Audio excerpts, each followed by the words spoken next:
Peinture, sculpture, photographie, le tout en modèle réduit. Le petit format n'en finit plus de se décliner. Du coup, sur les murs de cette galerie, pas moins de 30 artistes présentent leurs travaux et c'est loin d'être un hasard. C'est une solution qui est intéressante pour les artistes et pour les acheteurs. On peut s'offrir une petite œuvre ou offrir à quelqu'un une œuvre pas trop cher parce que quand on dit petit format, on dit petit prix. Et donc on a mis une limite sur les prix ici. Une raison financière pour que l'art ne soit pas réservé aux portefeuilles les plus garnis et surtout une contrainte pour certains artistes, du moins une règle à respecter. Tout le monde semble y trouver son compte en redécouvrant parfois son propre travail.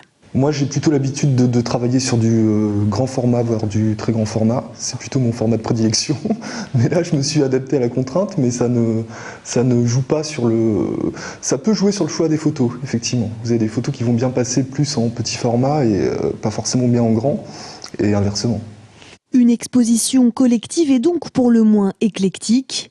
Le partage d'une même galerie d'art, les Français s'y mettent petit à petit, en tout cas de façon bien moins spontanée qu'outre-Atlantique.